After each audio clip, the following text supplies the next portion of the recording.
In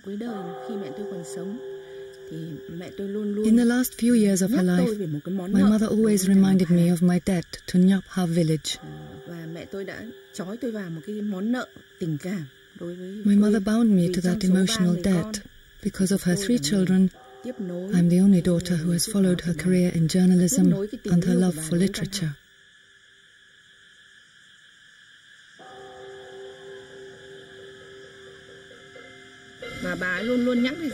My mother always told me, write something about Nhop Ha village. You've got to write about the death of the village, the flower village.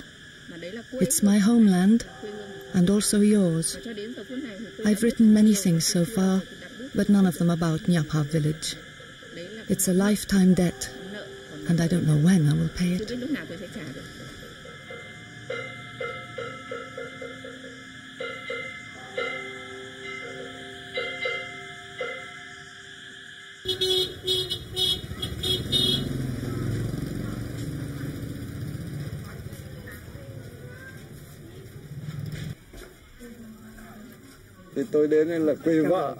This was my wife's homeland, Ling's mother's homeland.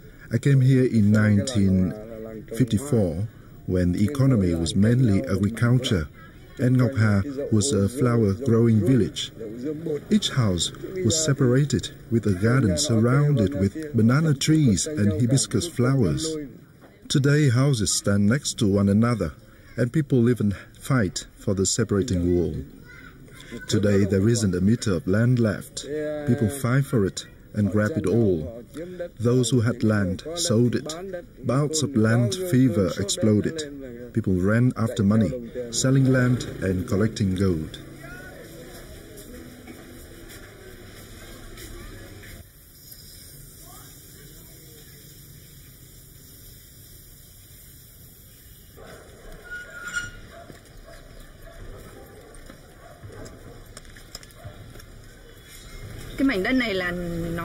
This piece of land used to belong to my mother's family, including that road we've just passed. There used to be just one family. Today there are so many. I haven't been here for dozens of years, even though I live very nearby. This is the only garden left. This garden belongs to the cooperative, and Mr. Thuoc's family are contracted to use it and pay tax every year.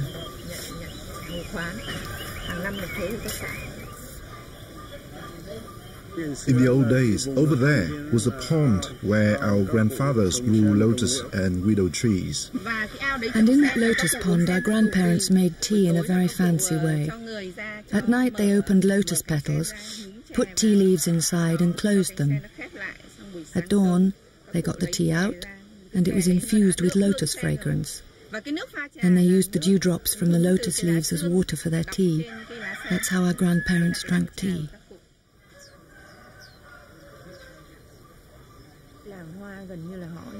The flower village was almost the only source that provided flowers for Hanoi.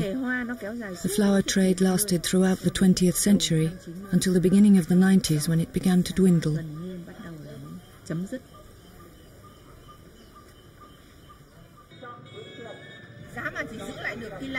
If only we could have kept this village as it was in the 60s or 70s, it would be wonderful. I remember in my childhood it was still very beautiful. At the entrance to the village was a kapok tree, a village communal house, a pond and flower gardens on both sides. Houses nestled among flower gardens, unlike today, where they stand next to one another.